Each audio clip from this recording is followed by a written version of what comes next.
Bonjour à tous et bienvenue au Bruit de la Ville, chaîne de podcast dédiée à la ville, cet espace si riche, multiple et protéiforme où plus d'une personne sur deux vit aujourd'hui et bientôt 7 personnes sur 10 en 2050. Un temps d'échange avec un invité du jour pour s'y pencher, l'ausculter, l'étudier et la comprendre, afin de projeter sur elle un avenir désirable pour nous tous, hommes, plantes et animaux, pour la nature au sens large, dans une recherche de symbiose et d'harmonie.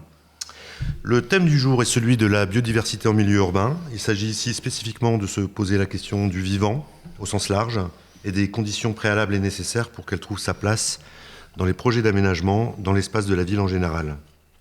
Alors pour nous accompagner sur ce thème, nous avons le plaisir de recevoir Sylvain Luquet. Bonjour. Bonjour. Paysagiste fondateur de l'agence Slap Paysage. Alors tout d'abord diplômé de l'école Dubreuil, où il développe une connaissance fine des plantes. Il est ensuite diplômé en 1996 de l'École nationale de paysage de Versailles. Il se forme auprès de l'agence Empreinte Paysage et de l'atelier Aline Lecoeur, où il apprend son métier par la réalisation d'espaces publics, mais aussi de parcs et jardins, dans des cadres parfois à caractère patrimonial. Raison d'ailleurs pour laquelle il complète sa formation en 2010 d'un master de jardin et patrimoine, toujours à Versailles. En 2012, il décide de voler de ses propres ailes en créant Slap Paysage. L'agence obtient en 2016 le prix spécial du jury des victoires du paysage pour l'aménagement des belvédères de la Somme. Il travaille aujourd'hui sur des dizaines de projets de jardins pour particuliers à de vastes projets urbains. Boulimique mais jamais pressé, Sylvain Luquet nous parle d'usage, de contexte, de respect des situations rencontrées, d'environnement et de développement durable. Bien que le pluriel par la nature des projets qu'il aborde, nous allons aujourd'hui essayer de resserrer un peu le propos sur le fait urbain et la place de la nature en ville, car il a d'ailleurs sur ce point beaucoup à nous dire. Alors Sylvain, peut-être pour commencer, est-ce que tu peux nous dire comment on fait pour en arriver à être une personne qu'on pourrait qualifier de référente, excuse-moi pour ce terme, dans le domaine de la biodiversité en milieu urbain? Quelle est la première clé d'entrée vers cet univers professionnel? Déjà, c'est la formation à l'école Dubreuil. Donc ça, c'est une formation un peu, entre guillemets, exceptionnelle. C'est l'école de la ville de Paris. Ils forment une quinzaine de personnes spécifiquement sur la connaissance des plantes. Parce que la ville de Paris a un patrimoine végétal assez unique. Et donc, ils forment leur propre personnel. En général, ils choisissent quelques personnes et on fait cette formation pendant 2 ans. Et on apprend les plantes en intraveineuse. Et on a une connaissance un peu encyclopédique. Alors, c'est plutôt une connaissance horticole, mais une connaissance un peu encyclopédique des plantes. C'est vraiment une formation assez étonnante. Qui dure combien de temps? Qui dure 2 ans. Et après, en général, on va travailler au service espace vert de la ville de Paris, mais finalement, très peu de gens y vont. Après, on continue soit à Versailles, soit on est recruté par le privé, parce qu'il y a une appétence pour ces gens qui ont fait cette formation. Et après, donc, j'ai commencé à l'école de Versailles grâce à Lucienne Collin, qui était une des premières femmes paysagistes en France. Quelqu'un d'assez exceptionnel. Ouais. Et donc là, on peut qualifier vraiment ça de parcours spécifique, parce que très peu de paysagistes installés aujourd'hui qui ont des agences de paysage peuvent revendiquer ce parcours très spécifique de la connaissance pointue des plantes. Ouais, on n'est pas très nombreux. C'est-à-dire qu'avant, le végétal aussi, c'était pas forcément un sujet dans le monde du paysage. C'était plus considéré comme un ornement. Donc, c'était pas forcément très important de connaître les plantes. Même à une période, c'était même un petit peu déqualifiant. C'est-à-dire qu'il y avait vraiment les paysagistes concepteurs et il y avait les paysagistes jardiniers. Et il y avait une sorte de classement qui faisait qu'on n'était pas forcément considéré comme un véritable professionnel accompli si on parlait de plantes. C'est étonnant, mais ce qui est fou de le dire aujourd'hui, parce que précisément, on se rend bien compte aujourd'hui la prégnance et la nécessité d'avoir une connaissance pointue du monde du vivant pour justement aller sur le terrain de la biodiversité, qui est un thème aujourd'hui presque galvaudé d'être trop utilisé. Oui. C'est étonnant parce que du coup les paysagistes connaissent pas forcément les plantes. C'est presque un autre métier. Moi, ce qui m'a aussi amené à parler des plantes, à connaître les plantes, c'est qu'aussi on traitait de sujets de patrimoine, où là, on est obligé vraiment de connaître les plantes, de connaître comment ça se plante, de travailler la temporalité, la saisonnalité, etc. Quand tu as travaillé sur le cloître du Mont-Saint-Michel, par exemple. Oui, où on nous avait demandé de faire, par exemple, toute une palette végétale extrêmement spécifique. À la fois, c'était horticole, mais en plus, ça devait avoir du sens, etc., un intérêt toute l'année. Oui, on a pu travailler sur des sujets vraiment assez pointus, où il fallait avoir une connaissance assez fine des plantes. Mais ça, c'est un exercice très, très particulier. Et on travaille pour le Centre des Monuments Nationaux, donc finalement, c'est l'État. Et on n'est pas très nombreux, finalement, à pouvoir travailler sur des sujets comme ça. Et ça, c'est grâce à Aline Lecoeur, qui est une des premières à avoir travaillé sur des sujets de patrimoine. Et voilà, elle m'a formé et ça a été une expérience vraiment assez incroyable de pouvoir bosser avec elle. Alors justement, sur les éléments un petit peu précurseurs comme ça dans ton parcours, il y a un projet que tu pourrais citer. Alors est-ce que c'est un projet peut-être que tu as mené chez Aline ou chez Empreinte, ou un des premiers projets un peu fondateurs de ta démarche que tu as eu quand tu as créé l'agence Slap Paysage, il y a un projet comme ça qui te vient en tête, tu dis celui-là vraiment, encore aujourd'hui je le regarde en face, je le revendique, il caractérise mon approche.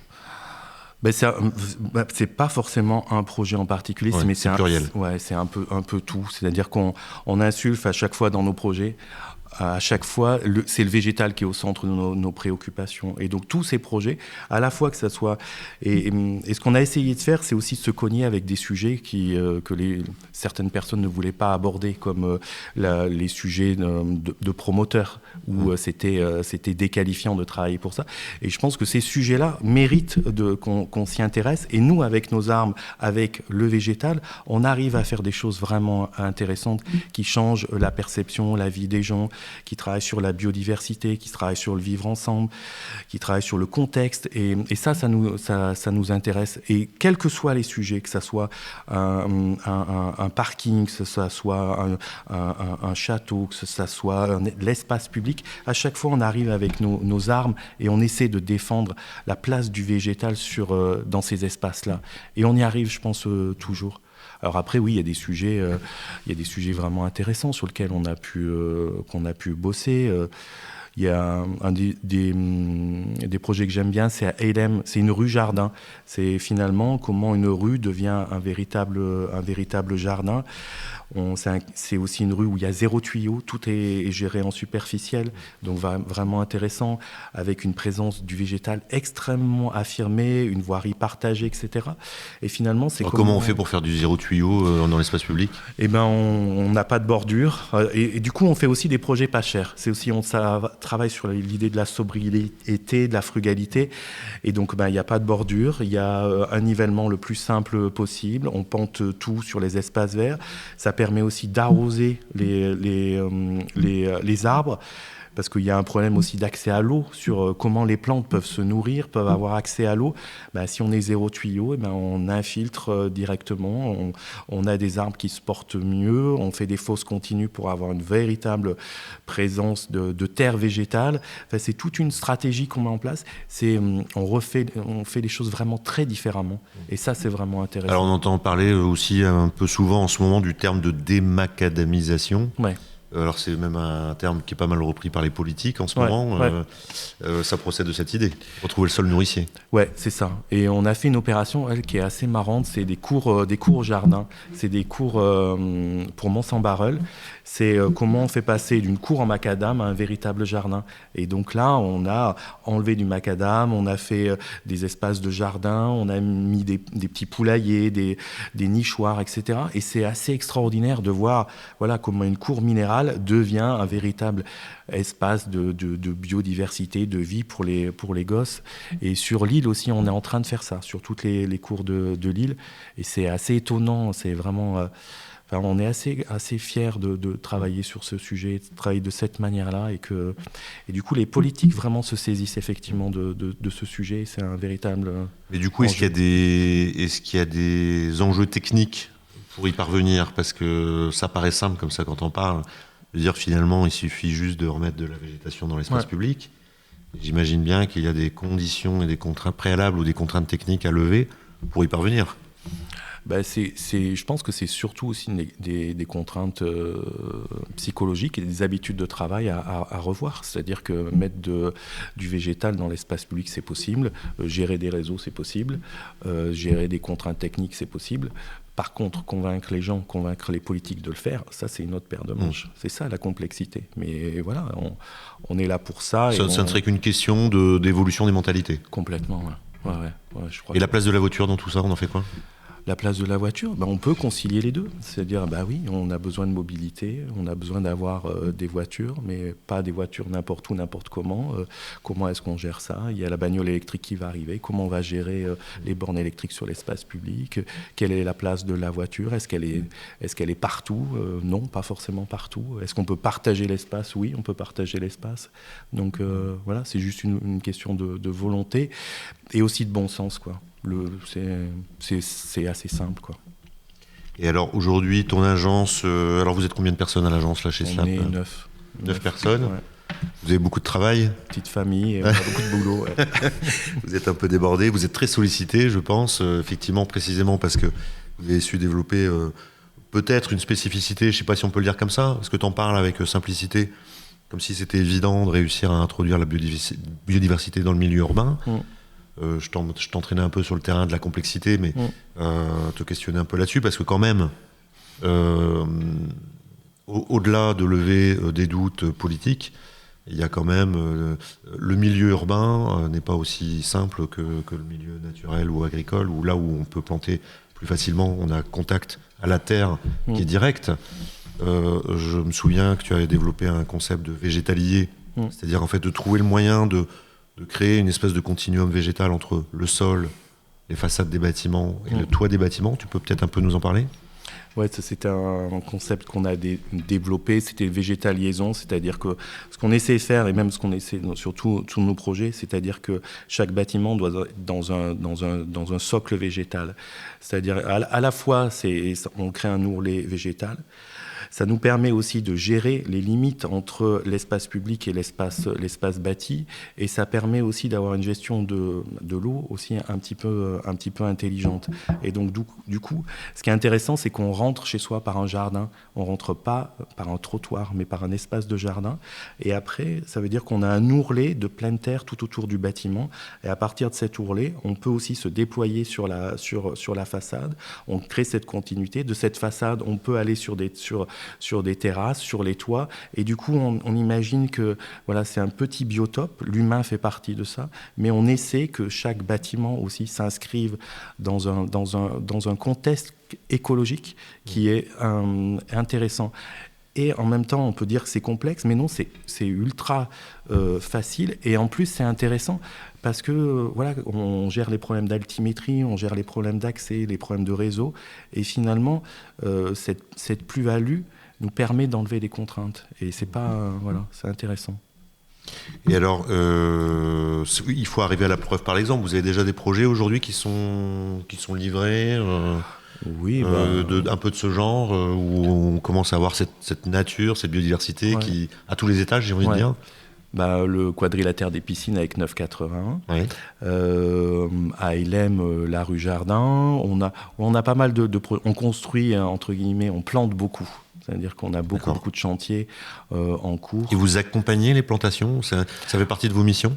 De venir accompagner, parfois redevenir jardinier, comme c'était l'origine de ta formation. Ouais, ça on le fait. Par exemple, nous, alors des fois on nous le reproche, on fait pas de plan de plantation. On fait des principes de plantation.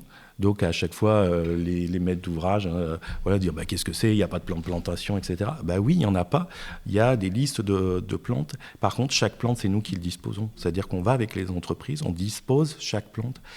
Parce que là, il faut dire aussi qu'on a des problèmes de formation aussi dans les entreprises. Les entreprises ne connaissent pas les plantes. Les paysagistes, déjà, ne connaissent pas. Alors, les entreprises ne le connaissent pas. Et donc, ça ne sert à rien de leur faire un plan de plantation. De toute façon, ils ne sauront pas les reconnaître. Donc, nous, on les dispose et on change en fonction de la qualité des végétaux, etc. Donc ça, Je crois que vous avez en plus des partenariats assez privilégiés avec des pépiniéristes ouais, pour justement aller choisir la plante chez le pépiniériste. Ouais. Après, sur des particuliers, on a des demandes voilà, un peu pointues, où là, on doit être sur des végétaux un petit peu, voilà, un peu particuliers, etc. Et on va dans des pépinières un peu, voilà, un peu d'exception. Et ça, c'est vraiment intéressant. Mais c'est vrai parfois, les gens ne comprennent pas. On est sur le terrain, on est avec une pioche, on est machin, on accompagne les entreprises. Alors, on aimerait le faire toujours. Alors, c'est vrai que là, maintenant, c'est un peu plus compliqué, mais c'est des choses, voilà. On est paysagiste jardinier. Avant, c'était mal considéré. Nous, on l'affirme, quoi. Donc, je crois que d'ailleurs, d'une certaine façon, tu le perpétues aussi avec les projets pour lesquels vous avez des démarches participatives. Ouais. Ça, c'est aussi quelque chose qui te tient à cœur. Ouais. Ça, on a fait un projet là, il y a 3 semaines. Un habitat participatif. On est allé choisir en pépinière les plantes avec les gens. On a planté avec eux. On a fait une après-midi de plantation. On leur a mis des framboises, des groseilles. On a fait un petit potager, etc. Et c'est des choses, c'est super agréable. Et d'être collaboratif, de participer. Alors, c'est des choses qui sont absolument pas rentables, mais c'est des choses qui nous nourrissent, qui sont intéressantes pour nous, qui vont dans une démarche intéressante. Donc il faut qu'on y participe. Ouais.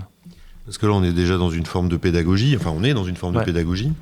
Ton agence est déjà, finalement, on pourrait dire, bien installée. Même si je pense que tu regardes plutôt devant toi que derrière toi. Mais quand même, cette question de la transmission, parce qu'il y a un savoir qui a été accumulé quand même déjà, on peut le dire aujourd'hui. Qu'est-ce que tu vas en faire? Est-ce que tu te dis à un moment donné, je vais le thésauriser d'une façon ou d'une autre pour le transmettre? À l'agence, on est une sorte d'écosystème de petite famille. Moi, je suis le vieux papa, voilà. Et donc, voilà, les jeunes, ils sont là, ils se forment. Il y a une équipe qui est là depuis quand même quelques années et qui vont perpétuer ça. Enfin, j'espère, du coup, j'imagine. Et c'est vrai que... Mais tous, à l'agence, ils sont tous assez singuliers. Ils ont tous des formations, des parcours particuliers.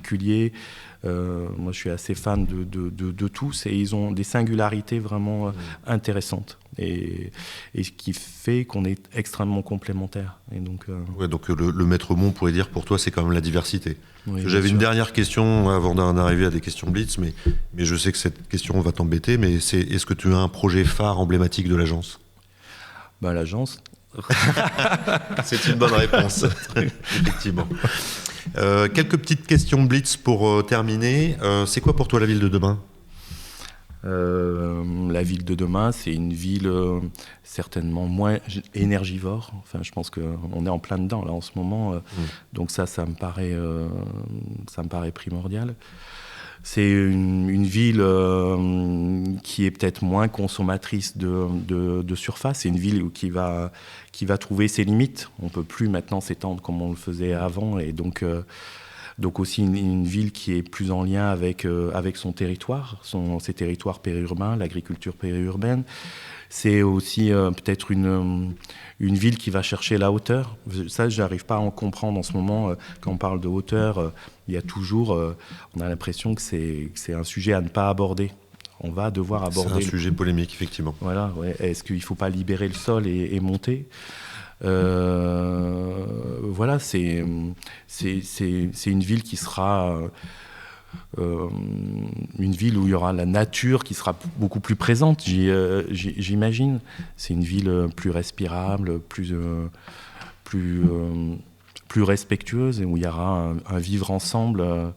Voilà, mais tout est là. Il suffit juste de faire un tout petit peu différemment. Et du coup, est-ce que tu penses qu'il y a... Parce qu'il y a plein de nouveaux métiers qui se créent. Est-ce qu'il y a des nouveaux métiers que tu vois émerger autour des questions de l'aménagement, de la création de la ville? Est-ce qu'il y a des métiers qui sont pas là aujourd'hui ou qui commencent à arriver? Je pense que tous les métiers sont là. Les écologues, les environnementalistes, les paysagistes, les urbanistes, etc.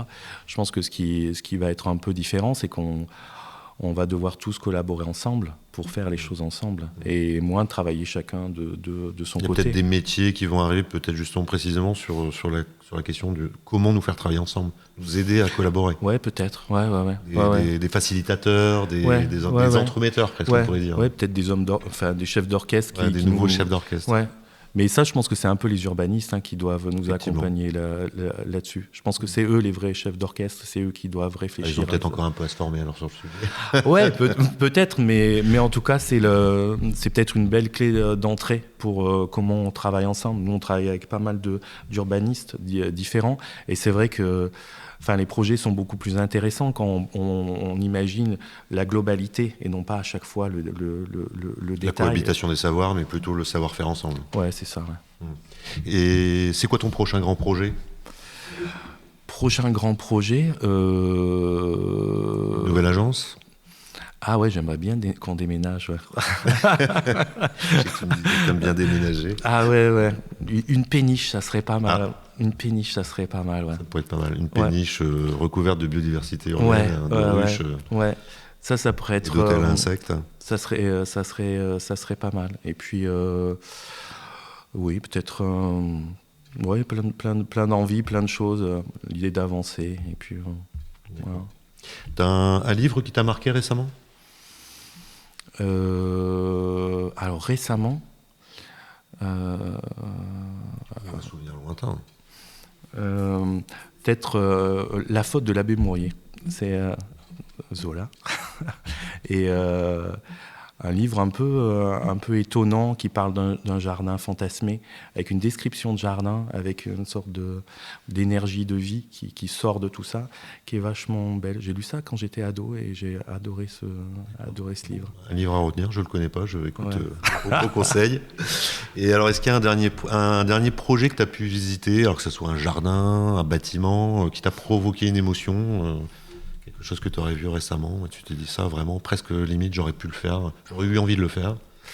Là, un client qui nous a appelé, un client belge près de Liège, une sorte de manoir-château dans un paysage, une vallée entière, avec ce petit bâtiment et avec une rivière, avec des carpes, etc.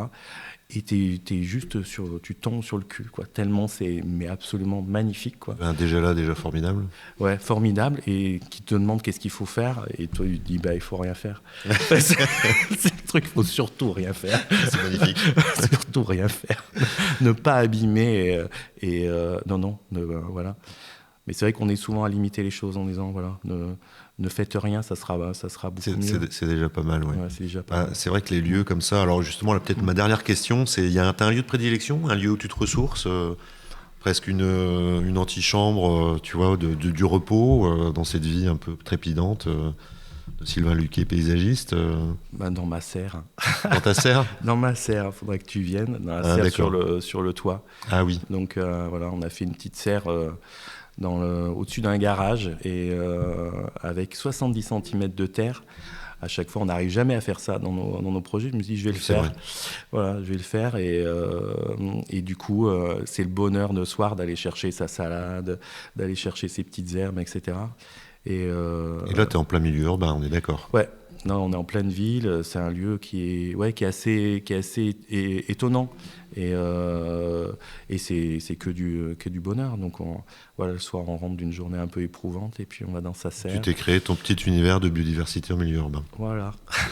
Bon, écoute, un grand merci Sylvain pour avoir accepté cette invitation. Voilà, tu as inauguré la session de podcast Les bruits de la ville. Avec plaisir. Nous nous retrouverons prochainement avec un nouvel invité. Il s'agira de Steven Bickers, entre autres spécialiste de la démarche Cradle to Cradle, en français, excusez-moi, du berceau au berceau. Mais cela, c'est une autre histoire urbaine.